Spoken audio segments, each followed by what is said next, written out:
या की अदालत में तेरा नाम रहेगा, उमर तेरा नाम से इस्लाम रहेगा, उमर तेरा नाम से इस्लाम रहेगा।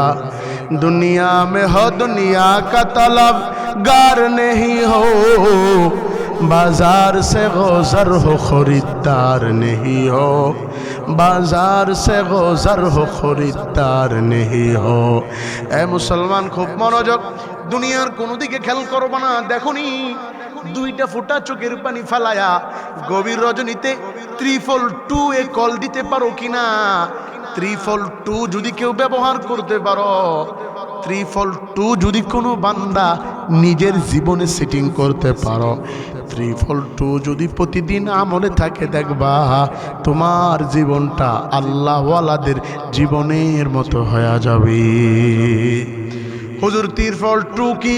খুব মনোযোগ। 342 হচ্ছে রাত্রি 2টা বাজে, রাত যখন 2টা বাজে তখন ঘুম থেকে উঠে 2 রাকাত তাহাজ্জুদের নামাজ পড়ে 2 হাত তুলে দোয়া ধরে 2টা মিনিট আল্লাহর কাছে চোখের পানি ঝরানো। 2 মিনিট দোয়াতে 2 ফোঁটা চোখের পানি যদি কেউ ঝরাইতে পারে, গভীর রজনীতে আল্লাহর দরবারে চোখের পানি জমিনে পড়ার আগে আমার আল্লাহ তোমার আমার জীবনের সব গুনাহ মাফ করে দিতে পারে কি পারে না? এজন্য তাকওয়াবান হওয়া, আল্লাহ ভীতু হওয়া, আল্লাহকে ভয় করে নিজের জীবনকে সামনে অগ্রসর করা। আল্লাহ ছাড়া দুনিয়াতে অন্য কোনো প্রভু নাই, ইলাহ নাই, অন্য কোনো মাবুদ নাই। আল্লাহ আমারে বানাইছে, তোমারে বানাইছে, গোটা পৃথিবী বানিয়েছেন কে? সব কিছুর মালিক হলো আমার আল্লাহ। আল্লাহর ইবাদত করো, আল্লাহর পায়ে সেজদায় লোটায়া পড়ো, দুনিয়ার ধান্দা ছেড়ে দাও, আল্লাহকে আল্লাহ বলে স্বীকার করে নাও। যদি পারো, আমার আল্লাহর দরজা তোমার জন্য খোলা রয়েছে। তুমি রাষ্ট্রনায়ক হয়েছ, বড় এমপি, বড় মিনিস্টার, বড় অফিসার, বড় ডক্টর, বড় ইঞ্জিনিয়ার, আমার আল্লাহর কাছে এটার কোনো পরিচয়ে পার পাবা না। আল্লাহর কাছে যদি পার পাইতে চাও, আল্লাহ জিজ্ঞাসা করবে, বান্দা আমি যে দুনিয়ার ভিতরে আসমান বানিয়েছিলাম, আসমান আমার কোনো প্রয়োজনে আমি আল্লাহ বানাই নাই। জমিন আমি আল্লাহ বানিয়েছিলাম, আমার কোনো প্রয়োজনে আমি আল্লাহ জমিন বানাই নাই। বড় বড় পাহাড় আমি আল্লাহ বানিয়েছি, পাহাড় আমার কোনো প্রয়োজনে লাগে না। নদী, নালা, খাল, বিল, সাগর, গাছ, বৃক্ষরাজি, পশু পক্ষী, কোনো কিছু আমি আল্লাহর কাজে লাগে না। আমি আল্লাহ সব তোমাদের জন্যই বানিয়েছিলাম, তোমাদেরকে বানিয়েছি আমি আল্লাহর ইবাদতের জন্য। আওয়াজ দিয়া বলা যাবে কি বন্ধু একটাবার আল্লাহ? তাহলে আল্লাহ আমারে আপনারে বানাইছেন শুধুমাত্র তার ইবাদত, ওনার ইবাদতের জন্য। আমি আর আপনি দুনিয়ার ধান্দার পিছনে পড়িয়া আল্লাহরে বলে গেছি। ক্ষমতা পেয়েছি, আল্লাহর ভয় আমার আপনার কলবের ভিতরে নাই। বড় চেয়ারের মালিক হয়েছি, আল্লাহর ভয় আমার আপনার দিল থেকে উঠে চলে গেছে। বড় চাকরিজীবী, আল্লাহর ভয় আমার আপনার দিল থেকে উঠে চলে গেছে। চাকরি আমারে খাওয়ায়, ব্যবসায় আমারে খাওয়ায়, জমিনে আবাদ লাগিয়েছি, ভালো লাভবান হয়েছি, জমিনে আমারে খাওয়ায়। না না, জমিনের মালিক যিনি, শস্যও দেন তিনি, ভালো দামে বিক্রিও করান, বলেন তিনি কে? হযরতে ওমরে ফারুক রাদিয়াল্লাহু তাআলা আন, খুব মনোযোগ, দুনিয়ার কোনো দিকে খেয়াল করবেন না। আল্লাহর রাসূলের 39তম সাহাবী, 39তম মুসলিম, যার ইসলাম ধর্ম গ্রহণের সংখ্যা ছিল 39তম। যে ওমরের ব্যাপারে আল্লাহ তাআলা পবিত্র কালামের ভিতরে 23 জায়গার ভিতরে আয়াত নাজিল করেছেন। ওমরকে, যে ওমরকে বলা হয় মেজাজে ওহী, হযরত ওমর কত বড় জবরদস্ত সাহাবী ছিল, যে রাস্তায় হযরত ওমর যাইতো 40 দিন পর্যন্ত ওই রাস্তা দিয়া শয়তান হাঁটলে ভয় পাইতো। কেমন সাহসী সাহাবী হযরত ওমর ছিল। নবী সরকারে দো আলমের ইন্তেকাল হয়ে গেল, আল্লাহর নবী দুনিয়া থেকে বিদায় নিয়ে চলে গেল। খলিফা একের পর এক নিযুক্ত হচ্ছে। হযরত ওমর অর্ধজাহানের খলিফা হয়েছে। হযরত ওমর নিষ্ঠার সাথে দ্বীন ও আখলাকের সাথে রাষ্ট্র পরিচালনা করছেন। ওমর রাতের গভীরে এলাকার প্রত্যেকটা ঘরের খবর নেওয়ার জন্য হযরত ওমর রাস্তায় বের হয়ে গেল। প্রতিদিন রাত্রিবেলা বের হয়ে যায়, দেখে তার রাজ্যের ভিতরে কোনো অভাবী আছে কিনা, কোনো উম্মত কষ্টে আছে কিনা, কোনো আল্লাহর বান্দা কষ্টে জীবন যাপন করছে কিনা। এজন্য অর্ধজাহানের খলিফা হযরত ওমর বের হয়ে যায় একা একা। এমনই একটা ঘটনা, হযরত ওমর বের হয়ে গেল, মরুভূমির রাস্তা ধরে ধরে আগাচ্ছে, পাহাড়ের রাস্তা ধরে ধরে যায়। হঠাৎ করে গভীর রজনীতে কান্নার আওয়াজ ওমরের কানে ভেসে এসেছে। বেশি দূরেও নয়, করিব, খুব কাছ থেকে কান্নার আওয়াজ ওমরের কানের ভিতরে চলে এসেছে। হযরত ওমর বুঝতে পারছে হয়তোবা কোনো ঘর থেকে আওয়াজ এসেছে। ঘর তালাশ করতেছে, ঘর চোখে বাজে না। দূরে তাকায় দেখে একটা ছোট্ট জীর্ণ শীর্ণ ঘর থেকে মাসুম বাচ্চার কান্নার আওয়াজ ভেসে আসতেছে। হযরত ওমর সে জায়গায় গিয়া দরজায় নক দিল, আসসালামু আলাইকা আহলাল বাইত। ঘরওয়ালা ঘরে আছো? আমি একজন পথিক। ঘরের দরজা খুলে একজন মহিলা ওমর যুবক ওমরকে দিয়ে তাকায়া ডাক দিয়া বলে, যুবককে তুমি, কি তোমার পরিচয়, কোথা থেকে এখানে আসছো, কি তোমার কাজ? হযরত ওমর ডেকে বলে, মা, দূর থেকে আপনার ঘরের কান্নার আওয়াজ আমার কান পর্যন্ত পৌঁছেছে।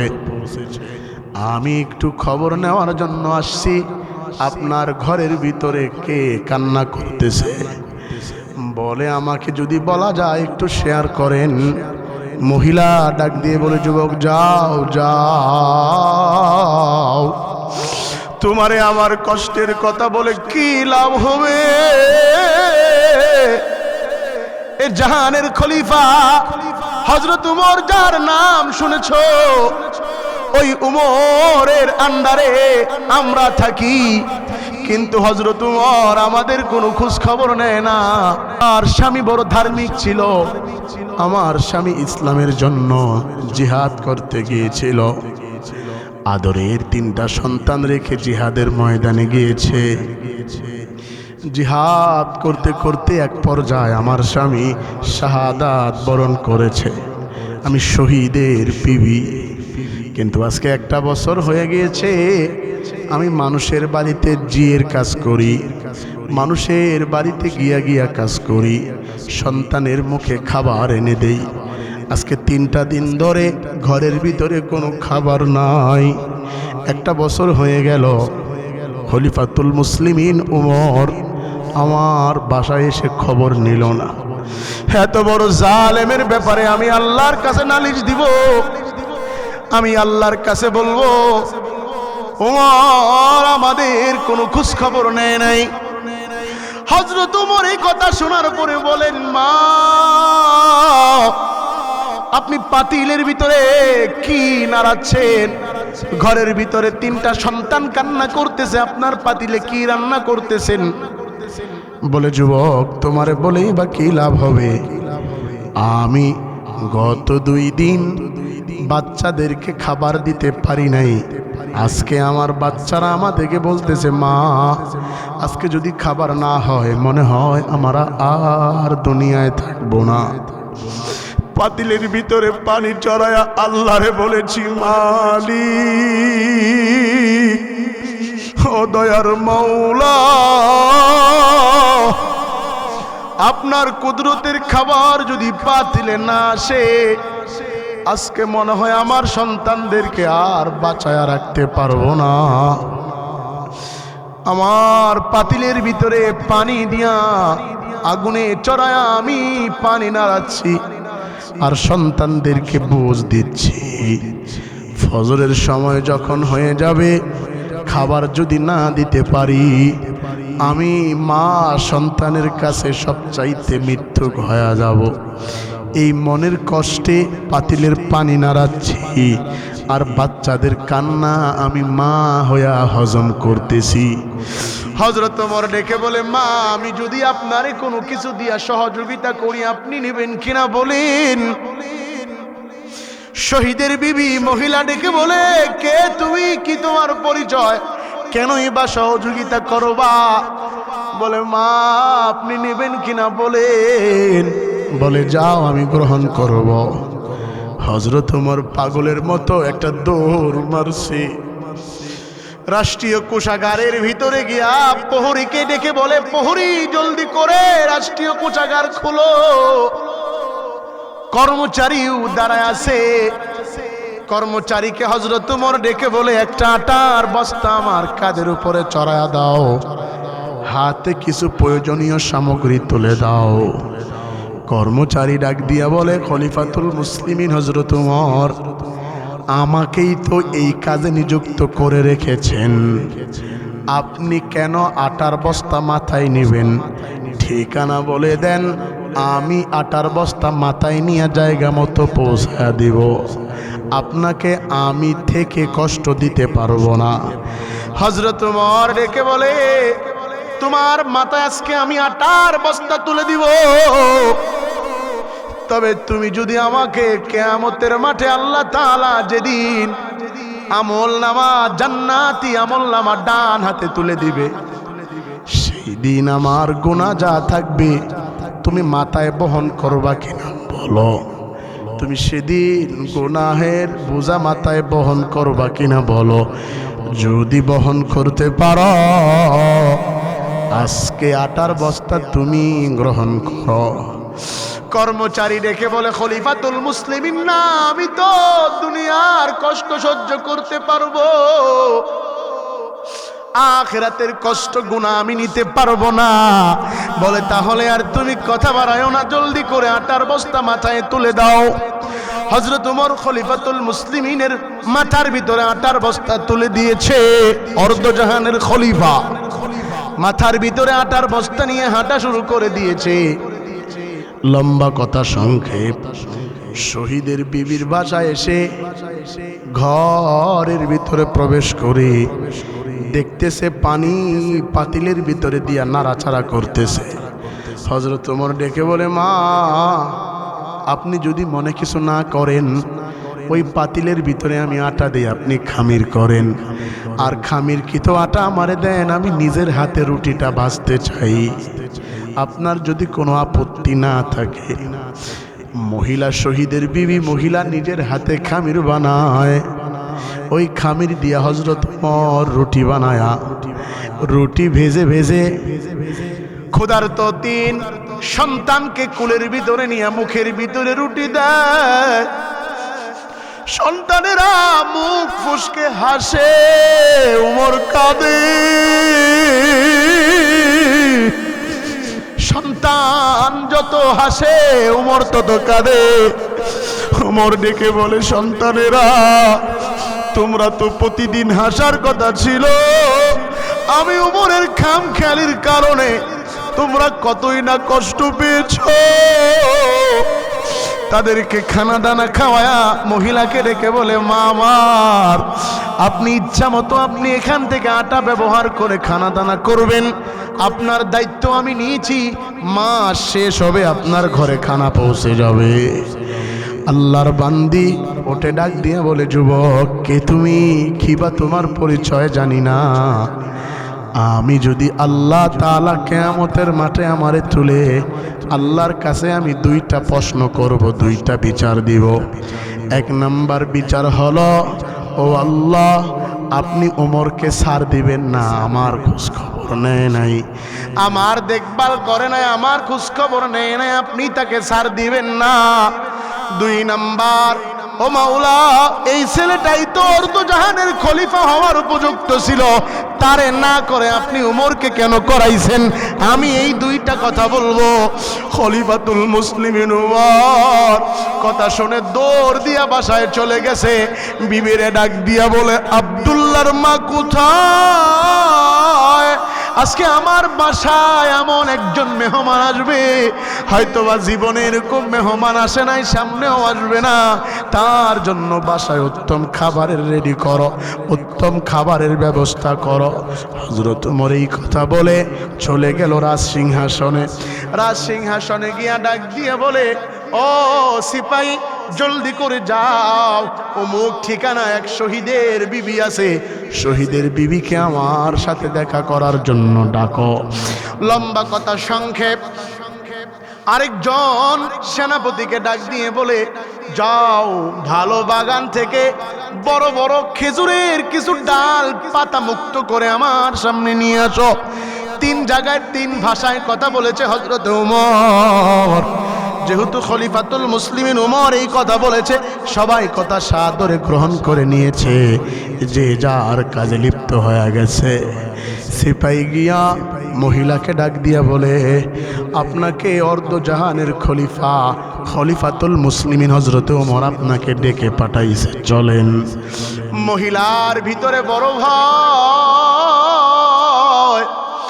গতকালকে যে আমি হযরত ওমরের ব্যাপারে মন্তব্য করেছিলাম, যে এই যুবকের সামনে মনে হয় ওই যুবক রাষ্ট্রীয় কোনো গোয়েন্দা হবে, অন্যথায় আমার এই খবর ওমর কেমনে জানলো? না, আমারে যাওয়া লাগবে, গিয়া এই সংবাদ আমার দেখা লাগবে, শোনা লাগবে। মনের ভিতরে ভয়, আমার তো আর মনে হয় বাসায় ফিরে আসা হবে না। মনের কষ্ট নিয়ে মহিলা সন্তানদেরকে নিয়ে ওমরের দরবারে উপস্থিত হাজির হয়ে গেল। হযরত ওমর রাজ সিংহাসন থেকে উঠে মহিলাকে ইশারা করে বলে, আপনি চেয়ারের ভিতরে বসেন। মহিলা চিন্তা করলো, আমি আমার জীবনে কোনোদিন খলিফাতুল মুসলিমিন হযরত ওমরকে চর্মচক্ষে দেখি নাই। আমি যে আল্লাহর কাছে ওমরের ব্যাপারে মামলা করব, না দেখলে কেমনে মামলা করব? দেখার জন্য চোখের পর্দা উঠায়া তাকায়া দেখে, গতকালকে রাতে যে আমার ছেলেকে হাতে রুটি বানা কোলে তুলে বাবার আদর দিয়া খাওয়িয়েছিল, সেই ছেলেটাই তো আজকে সিংহাসনে বসা, যার মুখের উপরে আমি এত এত কড়া কড়া ভাষা ব্যবহার করেছি, সেই ছেলেই তো সিংহাসনে বসা। না, আমি এটা কি করে ফেললাম? ও মাওলা, আমি ওমরের সাথে বড় খারাপ ব্যবহার করে ফেলেছি। মহিলা নিজেই লজ্জিত হয়ে গেল, চেয়ারে বসতে চায় না। ওমর বলে, আম্মা জান আপনি চেয়ারে বসেন। হযরত ওমর মহিলাকে চেয়ারে বসায়া খেজুরের ডাল, পাতামুক্ত ডালগুলোকে মহিলার সামনে নিয়া হযরত ওমর মহিলার সামনে গিয়া গায়ের জামা খুলে পিঠ এবং পেট ভাসায়া দিয়া ডাক দিয়া বলে, মা আমারে আঘাত করো, দুনিয়ার আঘাত আমি সহ্য করতে পারবো, আখিরাতে আল্লাহর কাছে মামলা দিবা, এটা আমি সহ্য করতে পারবো না। আমার গা থেকে রক্ত ঝরাও, আমার পেটে মারো, পিঠে মারো, আল্লাহর কাছ থেকে সেই ওয়াদা উঠায়া নাও যে বলেছিলা আমার ব্যাপারে আল্লাহর কাছে বিচার দিবা। আমি দুনিয়ার কষ্ট সহ্য করতে পারবো, আল্লাহর আদালতের কষ্ট আমি সহ্য করতে পারবো না। আমি ইসলাম ধর্ম গ্রহণ করেছি আমার মালিকরে পাওয়ার জন্য, জাহান্নামের আগুন থেকে পরিত্রাণ পাওয়ার জন্য। আমি তো ইসলাম ধর্ম গ্রহণ করেছি জাহান্নামে যাওয়ার জন্য না। মা আপনি আমারে আঘাত করেন। এলাকার মানুষের আরে খলিফাতুল মুসলিমিন হযরত ওমর অর্ধজাহানের খলিফা হওয়ার পরে যদি তার গায়ের জামা খুলে অপরাধ করার কারণে মহিলার সামনে বেত তুলে দিয়া বলে, আমারে আঘাত করো, রক্ত ঝরাও, আমি আমার আল্লাহর আদালতে এই কষ্ট নিয়ে উঠতে পারবো না। এই অপবাদ নিয়ে উঠতে পারবো না। আজকে দুনিয়ার চেয়ারের ধান্দায় পড়িয়া, টাকা বাড়ি গাড়ির ধান্দায় পড়িয়া আল্লাহরে ভুলে গেছি, আল্লাহর সাথে সুসম্পর্ক নষ্ট করে ফেলেছি। তাকায়া দেখো ওমরের ভিতরে কেমন তাকওয়া ছিল। অর্ধজাহানের খলিফা হওয়ার পরেও হযরত ওমর আল্লাহর জাহান্নামের ভয়ে নিজের ঐতিহ্য, নিজের সম্মানের দিকে তাকায় নাই। সে দুনিয়ায় বিচার করার জন্য মহিলার হাতে লাঠি তুলে দেয়। ও আমার প্রিয় বাপ ভাইরা, আজকে থেকে নিজেকে মিটায়া দাও, জাহান্নামের আগুনকে ভয় করো। আল্লাহর ক্রোধ, আল্লাহ তাআলা যে তোমারে আমারে বানাইছে, কেন বানাইছে সেদিকে খেয়াল করে নিজের জীবনটাকে চালাও। হতে পারে যদি আল্লাহ ওয়ালা হইয়া কবরে যাইতে পারো, কবরটাকে আমার আল্লাহ জান্নাতের টুকরা বানায়া দিবেন। दुनिया की अदालत में तेरा नाम रहेगा, उमर तेरा नाम से इस्लाम रहेगा। दुनिया की शुजाअत में तेरा नाम रहेगा, उस्मान तेरा नाम से इस्लाम रहेगा। दुनिया की सदाकत में तेरा नाम रहेगा, सिद्दीक तेरा नाम से इस्लाम रहेगा। दुनिया की अदालत में तेरा नाम रहेगा, उमर तेरा नाम से ইসলাম रहेगा। এজন্যই তো রাসূল বলেছেন, আপনারা প্রত্যেক জুমার দিনে খুতবার ভিতরে পড়া হয় وسيد شباب أهل الجنة والحسن والحسين سيد شباب أهل الجنة। এর আগেই পড়া হয় হযরত ওমরের নামে পড়া হয়। ওমর দিনের ব্যাপারে এত কঠোর, এত কঠোর, দিনের ব্যাপারে এত কঠোর। ওমর দিনকে কখনো, আল্লাহর বিধানকে কখনো দুনিয়ার আগে প্রাধান্য দেন নাই। আগে আল্লাহর বিধানকে প্রাধান্য দিয়েছেন, এরপরে দুনিয়া প্রাধান্য দিয়েছেন। আগে আল্লাহর আইন, এরপরে দুনিয়ার আইন। আগে আল্লাহর বিচার, এরপরে দুনিয়ার বিচার। আগে আল্লাহর ইবাদত, এরপরে দুনিয়ার বাকি কাজ। যদি এই নিয়ত করে জীবনটাকে চালাইতে পারো, হতে পারে তোমার আমার জন্য আল্লাহর পক্ষ থেকে ঘোষণাকৃত জান্নাত ওয়াজিব হয়ে যাইতে পারে।